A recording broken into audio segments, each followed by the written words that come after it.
Hello, I'm James Caldwell. Welcome to the Classical Guitar Practice Room, a series of videos all about developing classical guitar technique through effective practice routines. Today we're looking at chromatic octaves. It's a great workout for the left hand, and it's an exercise that's been one of my favorites over the years. Segovia published a book on slur exercises and chromatic octaves.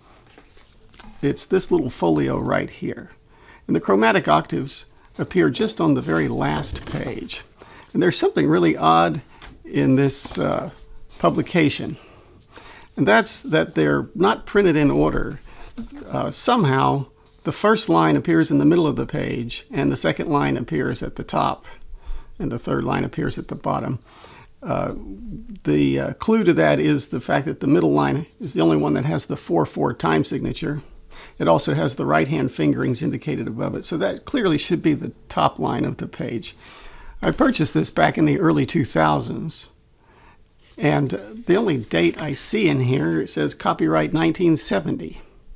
So I think if they hadn't corrected this in the first 30 plus years, it probably hasn't been corrected today. So what are chromatic octaves?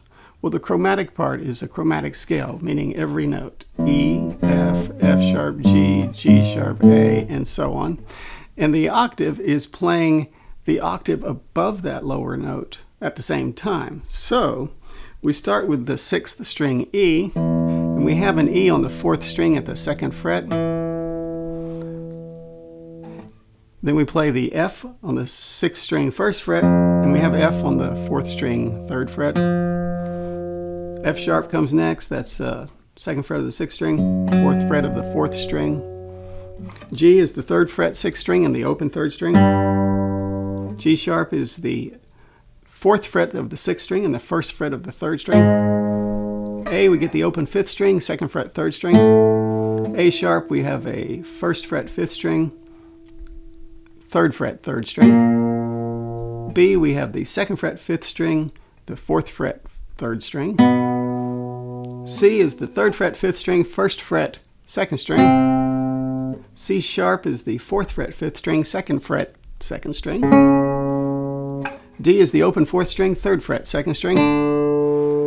D sharp is the 1st fret 4th string and the 4th fret 2nd string. E is the 4th string at the 2nd fret and the open 1st string. F, we have the 3rd fret 4th string, 1st fret 1st string. F sharp, we have 4th fret 4th string, 2nd fret 1st string. G, we have the open 3rd string and 3rd fret of the 1st string. And G sharp is the 1st fret of the 3rd string and the 4th fret of the 1st string. That's going up the scale, and you just come back down the same way. Now we do have a choice with the B on the 5th string. The octave above it is the 4th fret of the 3rd string. You can play it like that, or you could play the open 2nd string. Both ascending and descending Segovia's fingering indicates playing that B on the 3rd string at the 4th fret with the little finger. I got into the habit of playing it like that, ascending the scale but coming back down from the C to the B. I always played the B string open when I was descending the scale, just to kind of cover both bases. So going up, there it is.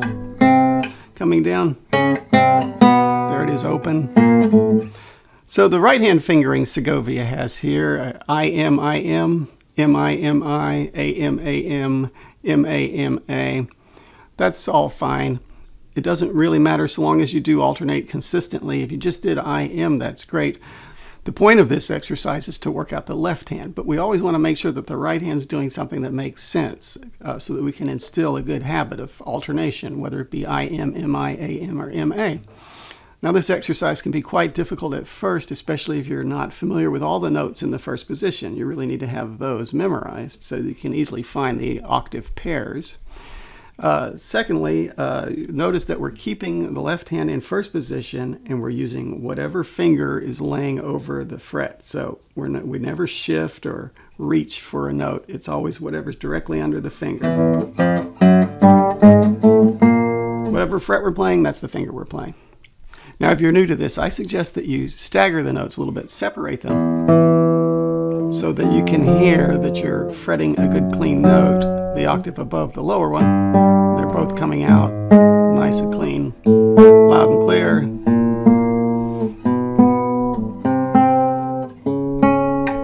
Just take your time.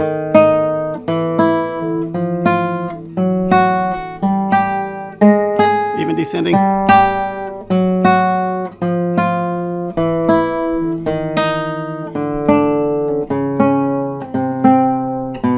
There's that open B.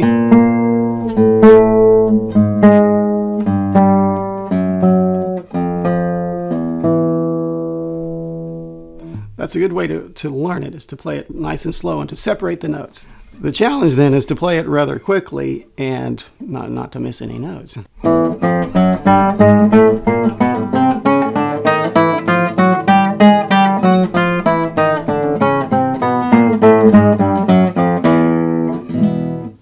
So practice these slowly at first.